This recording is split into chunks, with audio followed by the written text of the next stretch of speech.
A day in my life as a 10 years old and content creator. Kaya't samahan niyo ko, tara.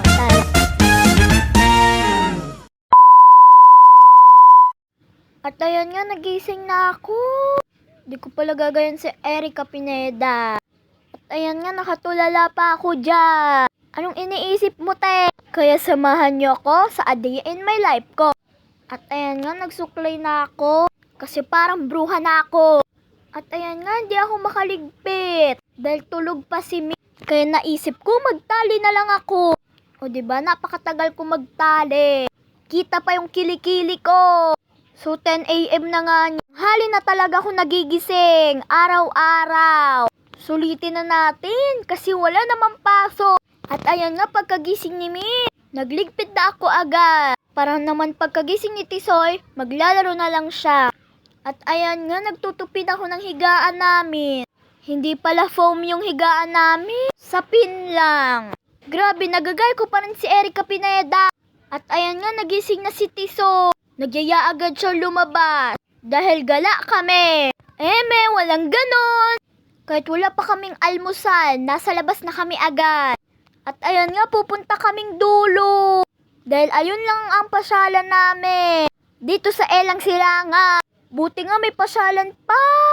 Para hindi naman kami mabori. Hindi ko talaga mapigilan na gayan si Erica Pineda. At ayan nga, malapit na kami. At ayan nga, nandyan na kami. Kahit sobrang init. At ayan nga yung kanal. Tinanggal na yung mga pala. Grabe, ang saya yan gawin ilo. Kaso ang dudumi. May mga tae pa yun. At ayan nga, FT muna kami sa gilid. Guro, kung ilog yan, ang dami nang nagsuswimming dyan. At ayan nga, nagchichismisan kami ni Mama. Tungkol kung saan nagkakilala silang dalawa ni Papa. At ayan nga, pauwi na kami. Sabi, sobrang init. Wala pa kaming dalang payo. Kaya takbo talaga kami. At ayan nga, kung ano na pagtripan ko sa sarili ko.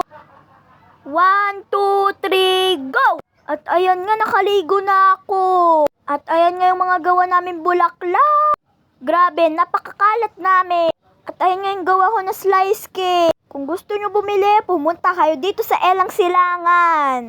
At ayan nga, lumabas muna kami ni Tiso. Dahil napaka-boring sa bahay. At ayan nga, 3:50 na ng hapon. At nakain ako niya ng tinapay na may palaman na peanut butter. At ayan nga, walang kasawaang dulo kami. Dahil ayun nga lang yung pasyalan namin dito. At ayan nga, mga hapon na kami pumunta. Para hindi masyado mainit. At ayan nga, ang ganda.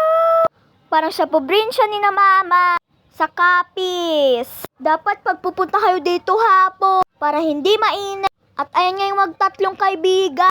FT naman kaming dalawa ni Mama sa Gedli. At ayan nga yung pasulubong ni Papa. Na egg pie kay Mama. At ayun nga, naglalaro sila. Siyempre, sasali din ako.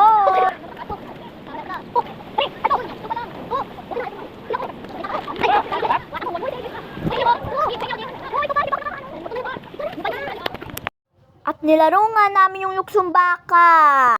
At ayan nga, pupunta kami sa pinakadulo. Grabe, napakaganda talaga dito. Wala na akong masabi. At ayan nga, may bagong kanal na pwede daanan. At ayan nga, napakalaki. At ayan, shoutout daw sa kanya. Wow, peace. At ayan nga, takot kami sa mga kambing. At ayan nga, kumain na kami. Kaso hindi na ako nakabidyo. At ang ulam nga namin ay lechon manok. At ayan nga, nanonood kami ng Manix pa. Si Yans at Ella nga yan. At ayan nga, hindi na ako nakabidyo. Dahil lobat ang cellphone ko. Matutulog na ako. Bye-bye. Waiting for part 2. Mwah!